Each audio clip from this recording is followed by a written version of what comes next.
Professor of Computer Science at University of Salford, Manchester, United Kingdom. He is Fellow of British Computer Society, a chartered engineer and chartered IT professional. He has held many leadership roles, including Dean of the School of Computing Science and Engineering, Head of Computer Science, Associate Dean of Research, and Director of Informatics Research Institute. He was Chair and Vice Chair of British Computer Society Accreditations Committee from 2007 till 2010, which has responsibility for accreditation of UK degrees in computing. Sir was awarded the UK BDO Best Indian Scientist and Engineer in 2014 and the Amity Award for Research Contributions to AI and Neural Networks in 2018. Dr. Vadera gained a first-class BSc Honours in Computer Science and Mathematics from the University of Salford in 1982, receiving 3 Best Student Prizes. He holds a PhD from the University of Manchester in the area of Formal Methods of Software Development, which was awarded in 1992. Following graduation, he began his career as a research assistant and progressed to lectureship in computer science in 1984. He was promoted to a senior lecturer in 1997 and a chair in computer science in 2000. His research is driven by the desire to close the gap between theory and practice in data mining and AI, something he has been doing for over 2 decades by working with industry. Examples of his work includes developing new methods for real-time sensor validation of gas turbines in collaboration with the Mexican Institute de Electricas, data mining of near-miss explosions data for project funded by and in collaboration with the Health and Safety Executive, analysis of smart meters data of over 40,000 households for British Gas that aimed to gain insight into consumer behavior. He also the lead investigator of the University of Salford's contribution to the Greater Manchester AI Foundry, a project that aims to support SMEs to develop innovative projects using AI. His main line of research in recent years has been in the field of cost-sensitive learning and in deep learning, where he is studying methods of reducing the size of the neural networks. His research has been published in some of the leading outlets in the field, including the Computer Journal, ACM Transactions on Knowledge Discovery from Data, ACM Computing Surveys, Journal of Operational Research Society, Expert Systems Journal, Foundations of Science, and IEEE Transactions of Power Systems. We welcome you, sir, and we would like to invite you to go ahead with your talk. Thank you. Thank you, Dr. Smriti, and thank you, Dr. Vikram, for inviting me to give this talk. Thank you for that long introduction. I wasn't expecting such a comprehensive introduction. It's very kind of you. So, as Dr. Smriti was saying, I've been working in the field for many years. I'm based, it's actually my third wave of research in artificial intelligence. And I'm based in a university called the University of Salford. Salford is based in Manchester. So I'm actually fortunate enough to have studied at the University of Manchester, where the first stored program computer was invented and has a famous computer science department. I'm also fortunate enough just to be across the road from where James Joule carried out his research on energy. And I'm really pleased that we at the University of Salford are so close to all the innovation that has taken place in science and engineering over many years. It's a middle-sized university. It's got over 20,000 students, and the department I used to lead had over 2,000 students. So I hope everybody's keeping well, and I guess Most people are still working from home, even in university and rather than being on campus. So I hope everybody's keeping well. I'm working from home today, but I go to on campus about 2 days a week myself. So let me share my slides. Let me share my slides and then we can start the talk.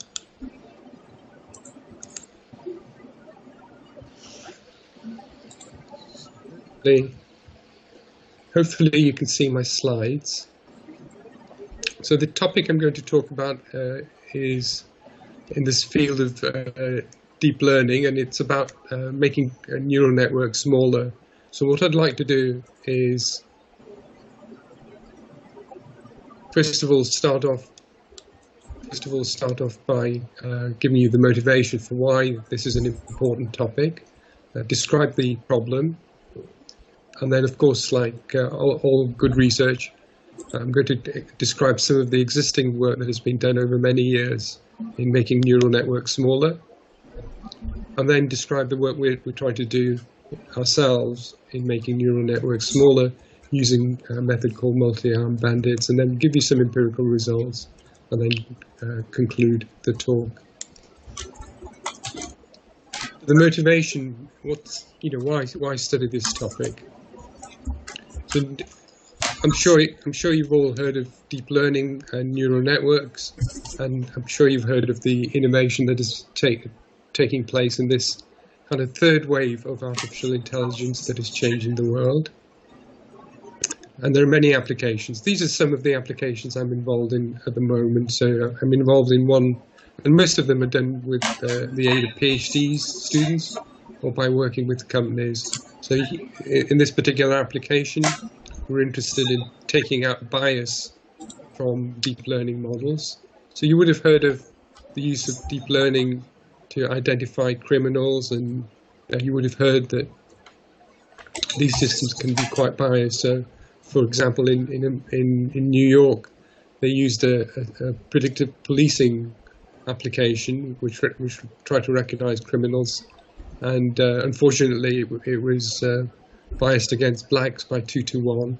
So what we're trying to do in this work is to take out the bias by taking out the color and producing wireframes with these kind of wireframe figures initially, to see if taking out information about the way people are dressed, the color and so on, still enables high accuracy models to be developed. Another popular application is in diagnosing or detecting cancer. So the work we're doing is looking at breast arterial calcification. So what we're doing is we're looking at arteries and then seeing if there's any calcification, because that can cause heart attacks later on in life. And these images are already available, so because people are being screened for cancer, so we make use of those existing images. And this is the hospital in Ireland with my colleagues Dominic Maguire and John Thompson. The third application that I'm currently involved in is looking at driver behaviour. So in the UK, people have dash cams pointing outwards, just in case there's an accident.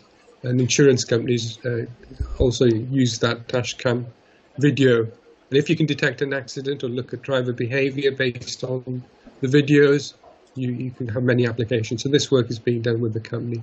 So there are many applications of deep learning. I'm sure you're aware of some of them. I'm sure some of you are using deep learning methods yourselves in applications.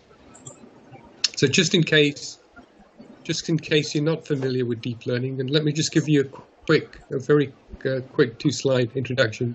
So suppose you wanted to develop an application like this, where you're interested in sign language recognition. So what you've got is, on the left, you've got a sign. What's that sign? On the right, you've got a different sign. What's that sign? It would be great if you could develop an app which you could point to somebody who's doing sign language, and it does the translation for you. It would be great to do that, wouldn't it? So in this case, the letter is A and the letter is T. So if you're developing a deep neural network that takes those images and produces the letters, this is what it would look like. So this is by way of introduction for those of you who are not familiar with deep learning or convolutional networks. So you can imagine that you take the video feed and then you translate each frame into its red, green, and blue components. So that will be the input. And the way these deep networks, these convolutional networks work is they apply a filter. So they work in the way you would work. So when you're looking at an image yourself, what you do is you scan the image and then you look for features. So you'd look for the fingers and you'd look for the way the fingers are positioned. So that's exactly the way a convolutional network will work. It has a filter. So it has a filter, and then what it tries to do is identify a feature. And the way it's doing that is using what's known as a kernel or a filter. So that will produce, try and recognize a feature there, and then it will scan that across. That filter works across all its channels, all the 3 channels there, the red, green, and blue, and tries to produce a single point there. And because it's scanned across all the way, it will produce a feature map here. So that single box there is one feature map. In this case, we've got 6 filters or 6 kernels, so that produces 6 feature maps. Then it translates that to a more concise representation using what are known as pooling layers. So it tries to retain the same kind of information, but on a smaller feature map. So imagine this feature map a little bit like an image. And that's all it really is an image. So you produce some smaller versions of the convolution feature maps into pooling feature maps, and then that is reapplied again and again. It's reapplied, and then finally you use what I would call a more traditional, fully connected neural network, where all the outputs here are connected to the layers of a neural network, and then that produces the output, which might be the letter that's produced. So that's by way of a kind of a quick outline for those of you who are not familiar. So what's driven the innovations that are currently happening? One of the key things that's driven the innovations is this competition called the ImageNet Large Scale Visual Recognition Challenge. So this competition started in 2010, and the idea is to be able to take images like this, so a wide range of images, 1,000 different types of classes, so from things like bottles of Coke to wine bottle to different types of cars, so 1,000 different classes and over 1 million training images, and the idea is to recognize which class an image is in. So it's quite a challenging task. So this competition has really led to the advances that we see today in the field. So to see what's happened in this competition, here's a nice little kind of graph. Here's a nice little graph showing you what has happened in terms of the winning entries in this competition. So first of all, in 2010, so along the bottom I've got the winning entries by year. So from 2010 to 2017, and then at each point I've got the error rate. So in 2010, people were using mainly support vector machines, which were very popular because of the accuracy they were getting. In 2010, there was a submission that had an error rate of around 28%. In 2011, that improved to 25%, again mainly with support vector machines. And then in 2012, and this was the breakthrough moment, in 2012, Alex Krzyzewski and Jeff Hinton and colleagues submitted a neural network called AlexNet, and that led to a dramatic improvement. So from error rate of 25% down to an error rate of 16%. So you can see that is a step improvement. That is a significant improvement. Whereas in the past, these were incremental improvements. So dramatic improvement. And that was with 8 layers of neural networks. So 8 layers. And then in 2013 and 2014, with 19 layers, you go down from 16.4 with AlexNet to 7.3 error rate with a group from Oxford University, a visual graphics group from Oxford University, a lady called Karen Simonian submitted a network with 19 layers. So you can see a dramatic. So you can see a trend here, can't you? You can see 8 layers. It's quite good. If you increase the number of layers, it gets better. So at that stage, people thought, okay, if we add more and more layers of neural networks, we're going to get better results. So the group from Google in the following year won the competition with 22 layers.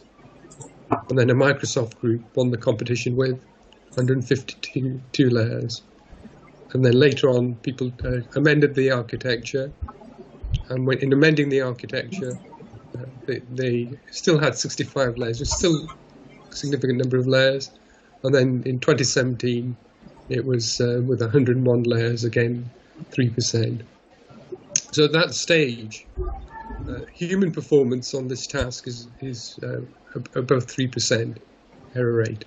So at that point, the deep neural networks are doing better than humans can do. It's quite dramatic. So if you look at this now, the key point I want to make is look what happens if we include the number of parameters, the number of weights involved. So early on, when convolutional neural networks first started, it was of the order of 531K, and then it's 62 million parameters, 138 million parameters, 60 million parameters, and so on it goes. So the size of these networks is quite big. It's huge. You know, in terms of computational power needed to learn the parameters of these networks, it's quite challenging to learn because there are so many parameters to learn from.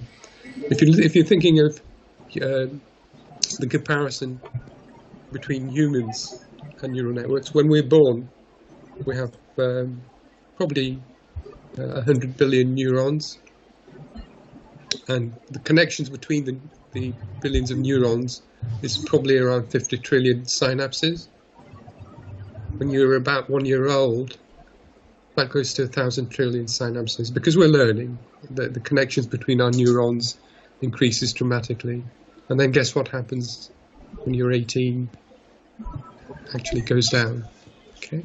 So the key point I want to make again is for humans, there is a learning process where the connections increase, but then because it's got to a steady state, it has lots of connections which are not needed. It removes them when you're about 18. So the argument I've just made is that it would be great if we can reduce the size of these networks. It would be great if we can reduce the size of these networks and still retain this kind of accuracy or reduction in loss that we've got there. It would reduce one of the key things that it would do is it would reduce the energy consumption of these neural networks, because they're going to be used, and they are being used in many applications, and they're pervasive. So unless you reduce their size, the energy consumption is going to go up significantly for us, which of course has a knock-on effect in terms of emissions and our desire to reduce climate change. So our task in this case is to reduce the size of these networks but retain the accuracy. So this is the task. Given a network like this, so it's just our task is, given a network like this, what we'd like to do, this is kind of connected, what we'd like to do is to remove some links.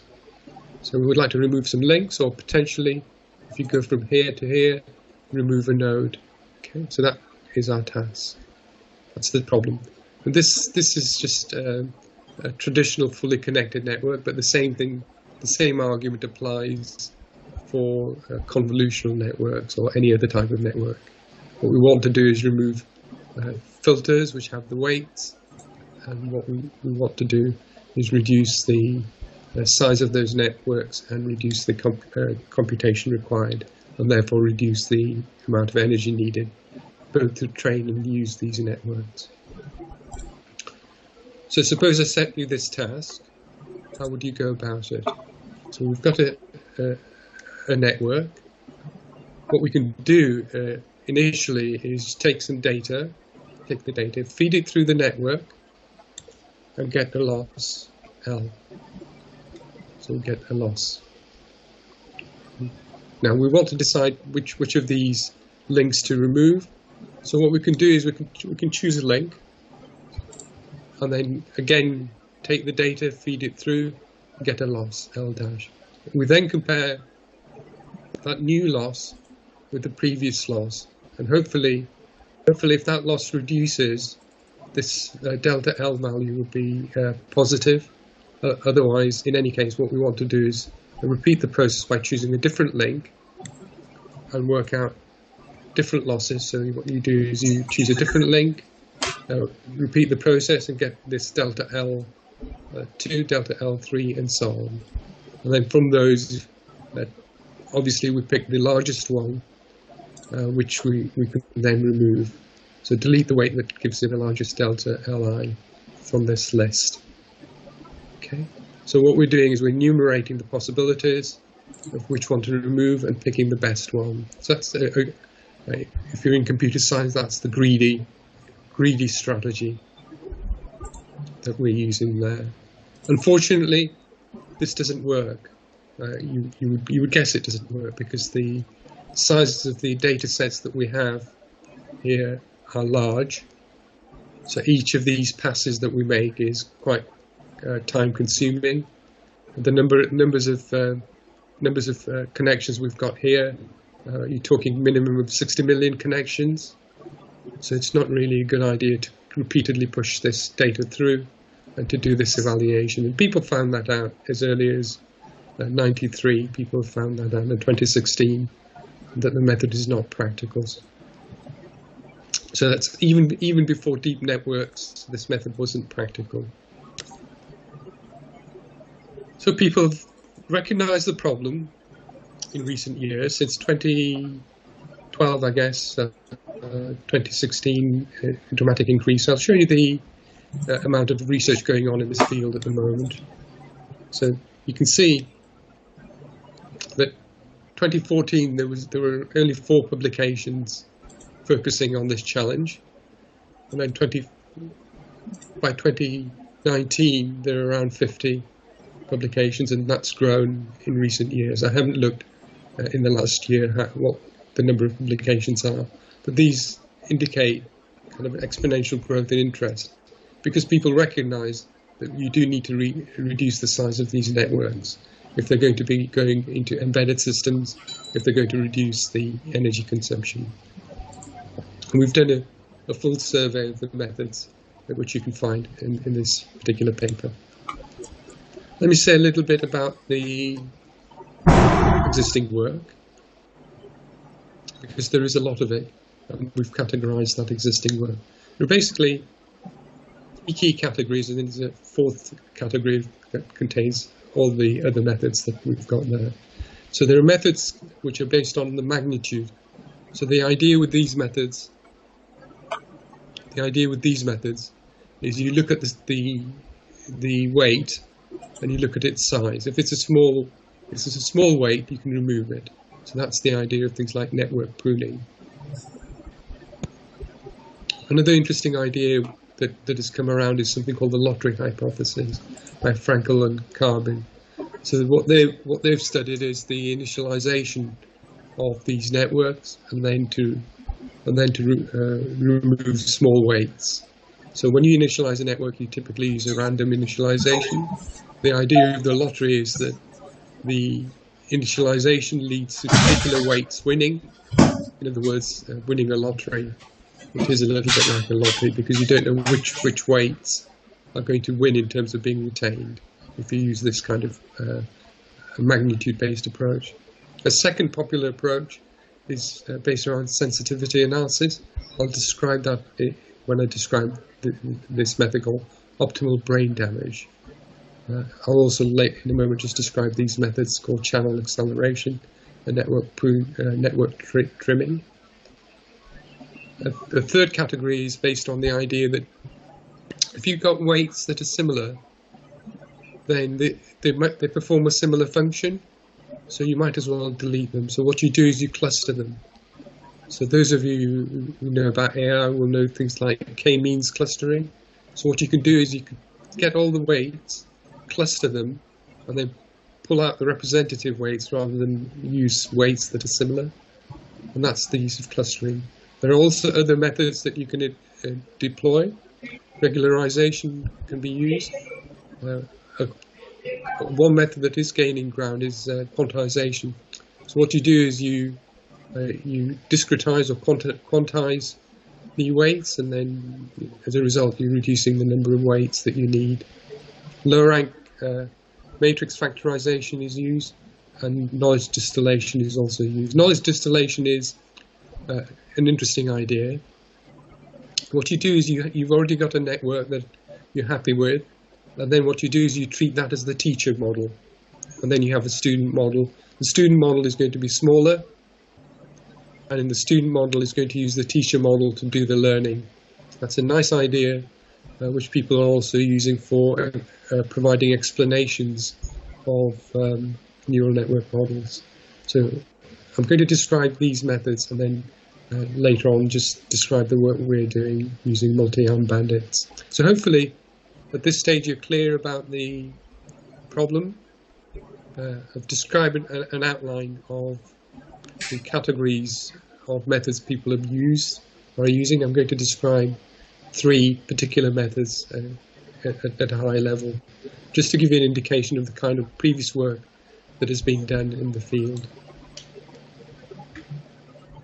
Just incidentally, this particular paper won a Best Paper Award in the International Conference on Learning Representations in 2019. So if you're interested in the field and want to get deeper into it, I would recommend reading this paper. It's a very nicely written paper. I should also say that earlier versions of this paper were rejected by a different conference, I think. So if you get a paper rejected, don't get despondent. Do revise it like these people did, and then resubmit it. And in their case, they won a Best Paper Award. So let me describe 2 of the methods, these 2 methods. Let me describe channel acceleration and then network trimming, and then the third one, optimal brain damage, in this category. So going back to our problem of recognizing signs, how do we, when we apply these filters, so each column is a filter. But when we apply these filters, suppose you have different, you try different signs. You try one with the letter A, another with the letter B, letter C, and then suppose it produces different feature maps here. And you compare the different feature maps, and you look at the different feature maps, and in actual fact, when you compare the different feature maps, there isn't much difference. They look pretty much the same here. So you've used different inputs, but the differences are not shown up in the feature maps that are produced here when you apply this filter. So if that happens, then clearly this filter is not very good, because it's not helping you distinguish the different signs coming in here. So in other words, the variance in the output channel is low, although the input is changing. So it's not very helpful filter. So you can then remove that filter. So that's the idea of channel acceleration by Polyak and Wolf, a method in 2015. That's the idea, that's the intuition. It's a little bit like when we set questions in an exam paper. So you can imagine the question being the filter. What you're trying to do is you're trying to filter out the good students from the bad students, or the good students from the weaker students. And then you set a question, and it turns out that all the students do well on it. Well, that question is not a good filter, is it? So that you might as well not ask that question, so you delete the question. So it's the same concept here with this channel acceleration. Network trimming is an easier idea. What you do is you simply look at the output feature maps, and you look at the percentage of zeros. If there are a lot of zeros, then clearly it's not very effective, so you remove it. So that's network trimming. So very different ideas. Okay, but both under the category of magnitude-based pruning. So that's magnitude-based. Sensitivity analysis methods. The most common and the most famous method here is called the optimal brain damage. It's quite an interesting name, you know. What they're trying to do is, incidentally, this is by Jan LeCun and colleagues. So Jan LeCun is one of the famous people in the field of deep learning. He's one of the primary developers of deep learning methods historically. So what he said was, okay, effectively the idea that I introduced with the inefficient method, but to work out the effect a weight has, you perturb the weight and you work out the loss. And then to estimate the loss, delta L, with the Taylor series expansion. So if you take the loss and you do a Taylor series expansion, you would get an equation like this. So our loss will be estimated as a basis of some first and second and third order gradients, which are GI, HII, and HIJ, and then a third order term, which is the error. So what they argued was that you could do that, you could use the Taylor series expansion, and then what they argued was that you don't need this third term. You don't need these terms, mainly because that computing this Hessian matrix was inefficient, and that you don't need this term because if you've trained your neural network initially, you use something called gradient descent, and the gradient then is stabilized and low. Because the gradient is low, you don't need that term. So they made that argument without going into the details. They worked out a saliency measure, which I've got there at the bottom. You can go back to the original paper and get the details of the derivation. But the key idea was to use the Taylor series to approximate the loss, make some assumptions, and then compute a saliency measure, which tells you how important a particular weight is. So you don't have to do the full kind of processing that I described earlier with the direct method. Just to summarize, so existing methods, if you look at all the 50 or so methods, what you realize is the direct methods are very slow. So if you did the order computations, it's of order n p cubed, where p is the number of weights. So given that the number of weights is large, that's going to be very large. Okay. You can use regularization to try and reduce the number of weights to 0, but that doesn't really identify the weights you want to remove. People have discovered doesn't work well. And then the method I've described, one of the key advantages of Jan LeCun's optimal brain damage method is that it's difficult to invert the matrix that is used to compute the saliency. That's the gradient matrix called the Hessian matrix of second order values. Magnitude-based methods were the intuitive and easiest method that I described. Can work actually, but can also lead to removing important weights. So again, people have discovered it's not necessarily the best method to use. Okay, so that sets the scene. What have we been working on? We've been working on using things called multi-arm bandits. So I don't know if you're familiar with these multi-arm bandits, but I'm just going to give you an intuitive introduction to those methods. So the idea with multi-arm bandits is, suppose you go into a casino and you have a budget, you have some money in your pocket, you have some rupees in your pocket, and what you want to do is decide which of these to put your money in and see if you get a reward. So what you're trying to do is obviously make the most of the money that you've got and try and find one that gives you a good reward. So you may choose, say, the first bandit randomly, and it may or may not give you money. Suppose it gives you money, and when it returns some money, that you've got another opportunity to increase your income. So do you now go back to the same one? It's just giving you money, or do you go and choose a different one in case a different one gives you more money, But if you choose a different one or the same one, there's a risk that you might not get any money from that bandit. So you've got to decide which ones to choose and in order based on the reward they've given you so far.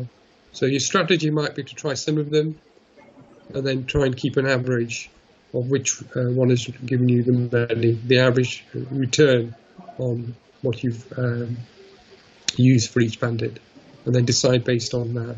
So that's the idea of multi-armed bandits.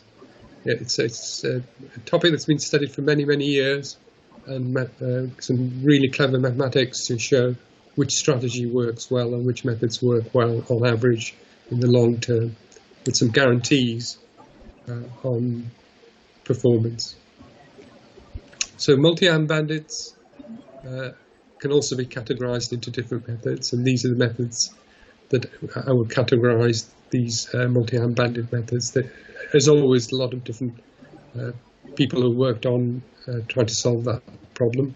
There are random bandits, what are known as optimistic bandits and what are known as Bayesian bandits. We've tried a lot of, all these methods have been tried in the work we've done. And what I'm going to do is just select a few and give you an introduction to a few of those. So I'm going to introduce you to epsilon greedy, upper confidence bound bandits, which are known as UCB1, and then Thompson sampling, as we've used them in the work we're doing. So I hope, if nothing else, you get an introduction to these methods, which you can use in your applications as well, and you can do more research on any of these methods if you wanted to. So let's start off with epsilon greedy. The epsilon greedy idea, let me just describe the idea, and then we'll see a little simulation of it in action. So suppose you want to, you're into the casino and you want to try the bandits. You can choose them at random. Okay, you can choose them at random. It's not a good strategy to choose them at random. Alternatively, if you have one that you think is currently the best one, you could stick with that one. You could put some money in, and it gives you a reward, and you would just stick with it, and you keep getting rewards and not rewards for that one. That's not a good strategy, because there may be another bandit that is better, that might give you more money. So the idea of epsilon greedy is as follows. You can choose any of the arms randomly with a probability epsilon. Otherwise, what you do is you choose the best one. In other words, the one that gives you the best reward on average so far, and that's just saying pick the best one on average so far. So that top line is saying just pick the one that gives you the best reward so far. Otherwise, every so often choose another one randomly. The softmax method is similar, except it uses a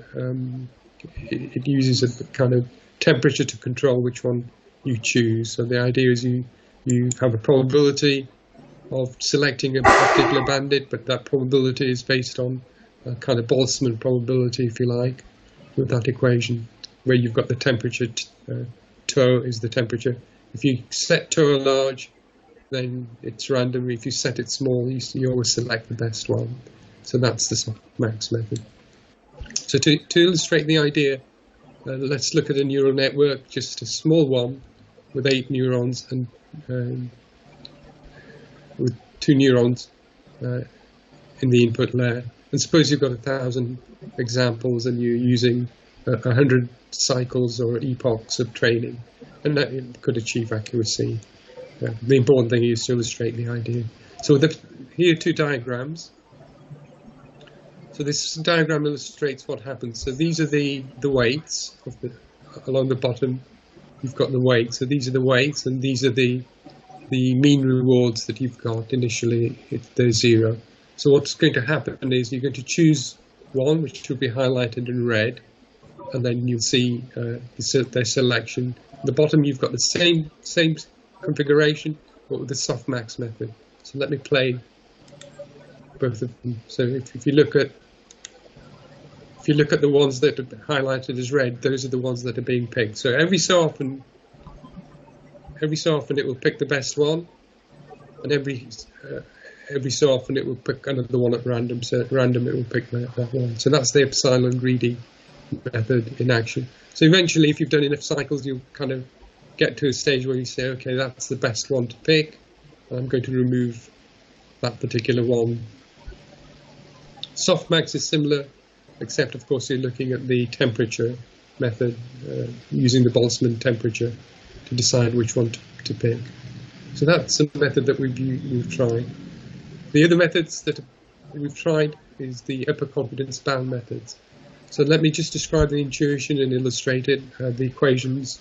You can look at those in detail within the papers that talk about these methods. The idea is as follows.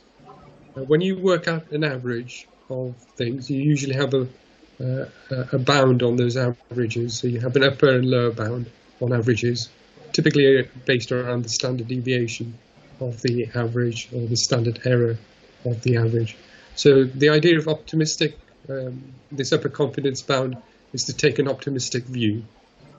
So what you do is, if you've got an average that says the reward is X, what you try and do is you say, okay, the reward is X plus the upper confidence bound on it. So it's the average plus the confidence bound on it. Again, you can work out what that P is going to be based on some theory, and that's the equation that's worked out for upper confidence bound methods. It's based on the number of trials that you're making.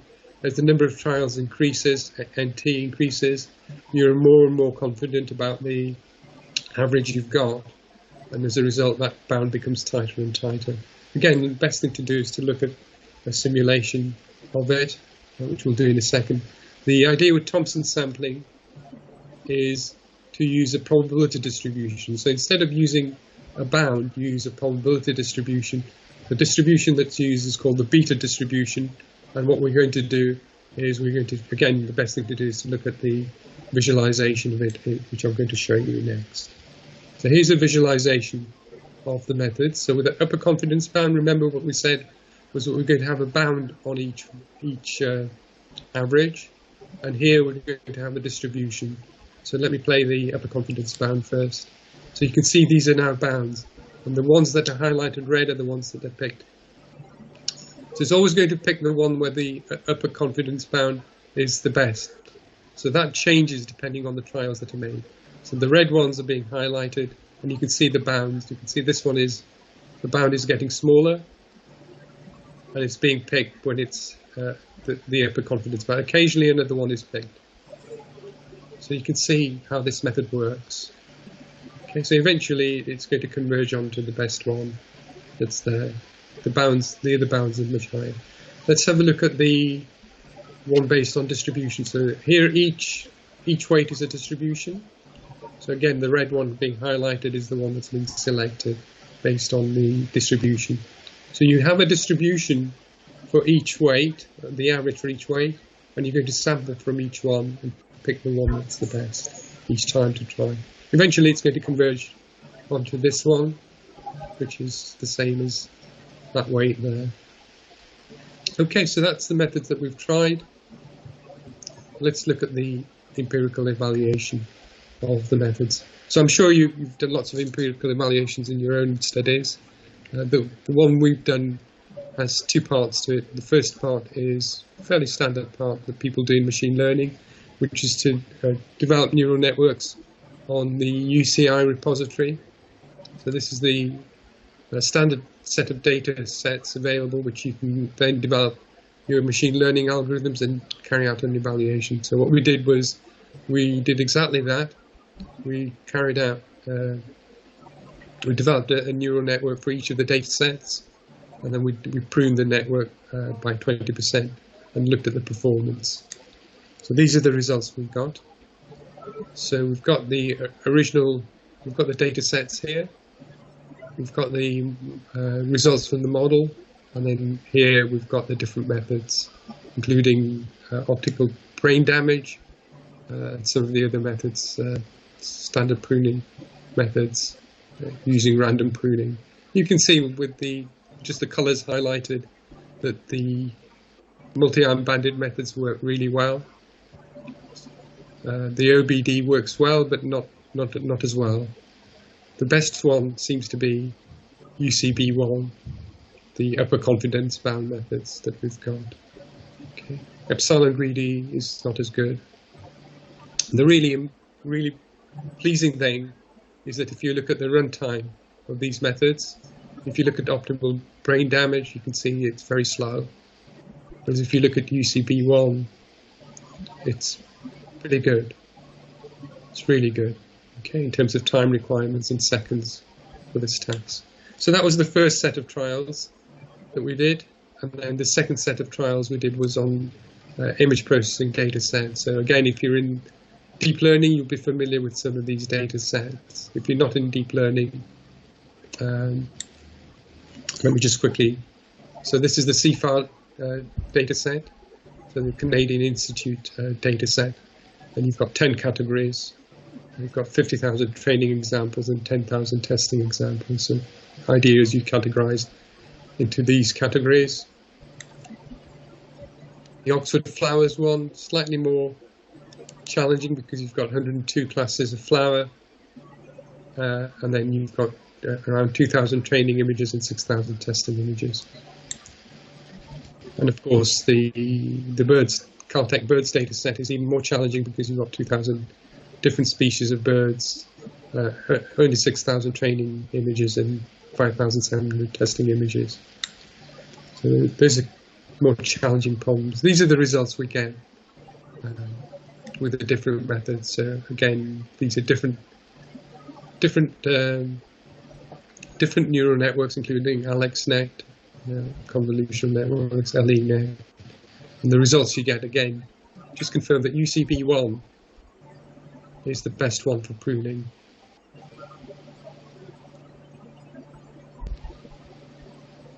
Okay, so just to conclude, what we've done is developed a new method based around multi-arm bandits, and computationally UCB1 is very efficient and less demanding than the previous methods, OBD and OBS. We're doing some further work on multi-arm bandits, and in the survey we've done, we've also compared all the existing performances of all the existing methods. So all the 50 methods that we've got, we've compared. And although I haven't presented the results, you can look at the paper that we've got. So you can look at this paper, which is a comprehensive comparison of all the published work to date, including the performance.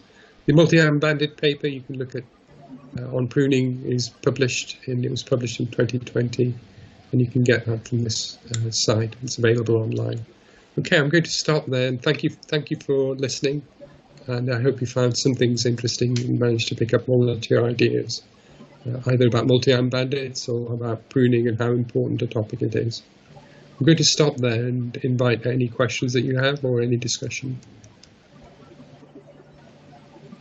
Okay, over to you, Dr. Smriti. If there are any questions from participants, it would be good. Yes, sir. Thank you very much. Participants, any questions? If there's anything in the chat, that would be good as well. Yes. Sir, I'm having one question. Sure. Actually, it was a really nice presentation and very informative session. I have really got good insights in terms of optimizing deep neural network in terms of size, or maybe in terms of complexity without compromising the performance. But I just wanted to know, you illustrated various applications also with respect to the methods and frameworks you have experimented with. So I just wanted to know whether, is there any study like for such kind of application, for which kind of application, which method is more suitable or giving us more optimized results, something like that? Yeah, the methods developed are generic, so they could be used for any application. So some types of networks, for example, if you look at the ResNet, the Microsoft ResNet model, that has skip connections. in there. Yes. That's to improve the learning, to improve the way it learns the weights. So those optimizing those is very challenging, and people are the methods I've described and that I'm familiar with are trying to apply it to all types of networks. So what people haven't done is focused on optimizing particular types of networks, and there is definitely mileage in people doing research on, say, just optimizing ResNets. So because although you can use the techniques I've described for ResNets, I think there are specific characteristics of ResNets and of Inception Network and GoogleNet has got a particular structure that's different from ResNet. And likewise, VGG with its Yes. 3x3 convolutions is different. So these different types of networks have characteristics which I think you can use to make the pruning even better than the generic methods that I've been developing and others have been developing. Right. So it's a really good Thank question. you. Thank you, sir. Thank you very much. Okay. Any other questions? Too technical? So one more question I have, like while experimenting, which platforms or frameworks do you work actually, sir? So the most